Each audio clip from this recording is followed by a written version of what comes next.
le requin grande gueule qui fait quand même plus de 7 mètres, un requin mangeur de plancton incroyable qui a une bouche phosphorescente pour attirer le plancton. Il a été découvert à la fin des années 70. Donc ça donne une idée voilà, de l'espoir qu'on a de découvrir encore plein de choses dans l'océan. Alors le plus gros poisson marin, c'est le requin baleine. Donc lui, il est facile à voir, il vit plutôt en surface. C'est aussi un requin mangeur de plancton qui peut faire, je crois que c'est 18 mètres, quelque chose comme ça, enfin presque pas loin de la taille d'une baleine, à vérifier, hein, c'est peut-être une quinzaine de mètres, enfin, c'est assez gros. Le plus gros poisson osseux, donc la famille des poissons plus proches de nous, parce que ça c'est un poisson cartilagineux, le requin baleine c'est la famille des requins, c'est assez éloigné.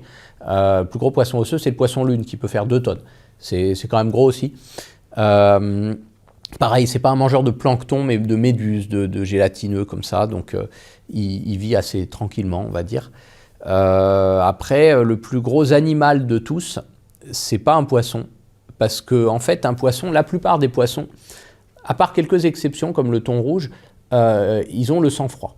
Donc, ils sont à la même température que l'eau. Or, si on veut un très très gros animal, il faut un animal qui aille vivre dans des coins froids.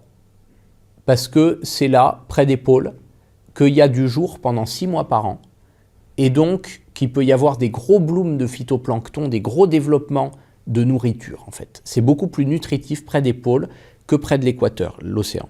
Donc le requin-baleine qui vit dans des eaux chaudes, il peut devenir très grand, mais il ne peut pas faire le maximum. Le maximum, il faut un animal qui puisse aller vivre près des pôles au moins une bonne partie de l'année.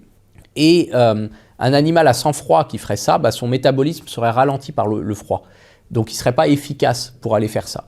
Donc physiquement, là c'est un exemple de comment la physique, elle dicte la forme de la nature. Hein. Physiquement, le plus gros animal du monde, il doit avoir le sang chaud, vivre près des pôles, vivre dans l'eau.